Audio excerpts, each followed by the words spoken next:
छत्रपती शिवाजी महाराज यांचा इतिहास नव्या पिढीसमोर यावा यासाठी ज्योतिर्लिंग सर्किटच्या धर्तीवर स्वराज्य सर्किटची निर्मिती करण्यात येणार असल्याची घोषणा मुख्यमंत्री एकनाथ शिंदे यांनी काल आग्रा येथे केली। धोरणे शिवरायांनी औरंगजेबाच्या नजरकैदेतून बुद्धिचातुर्याने सुटका करून घेतली। त्या आग्रा किल्ल्याच्या दिवाणे खासमध्ये शिवजन्मोत्सव साजरा करण्यात आला, त्यावेळी मुख्यमंत्री बोलत होते।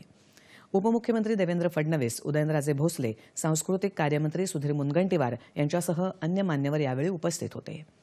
शिवाजी महाराजांच्या किल्ल्यांचं जतन संवर्धन करण्यासाठी 50 कोटी रुपये निधी दिला असून महाराजांचे किल्ले जोडून त्याचं सर्किट करण्याबाबत प्रस्ताव सादर करावा असं आवाहन मुख्यमंत्र्यांनी केलं। आग्रा इथे ज्या कोठीमध्ये महाराज कैद होते त्या कोठीमध्ये संग्रहालय करण्यात येईल असं सांगत दरवर्षी आग्र्यात याच उत्साहात शिवजयंती साजरी केली जाईल असं मुख्यमंत्र्यांनी यावेळी जाहीर केलं।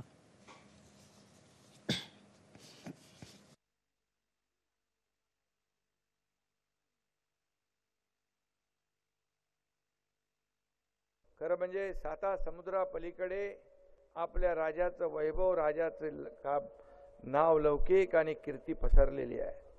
खरं म्हणजे बघेल जी यहाँ पर इसी जगह पर हमारे छत्रपति शिवाजी महाराज जी ने औरंगजेब को ललकारा था और उसी दीवाने आम या दीवाने खास में ये शिव जयंती हम मना रहे। इससे बड़े सौभाग्य की बात क्या हो सकती है। ये हमारे लिए गर्व की बात है, अभिमान की बात है। आपल्या सगळ्यांसाठी फार मोठा हा आजचा दिवस आहे। रायगड, प्रतापगड, शिवनेरी, इतर गडकोट किल्ले त्याचं जतन संवर्धन आपलं कर्तव्य आहे। छत्रपती शिवाजी महाराजांचा आदर्श डोळ्यासमोर ठेवून आपण आपला राज्यकारभार करतोय आणि म्हणून गडकोट किल्ल्यांचं जतन संवर्धन ही जबाबदारी आहे आणि म्हणून त्याला जे काही लागेल पैसे ते कुठे काही कमी पडणार नाही। हे सरकार त्यांच्या आशीर्वादाने स्थापन झालेलं आहे।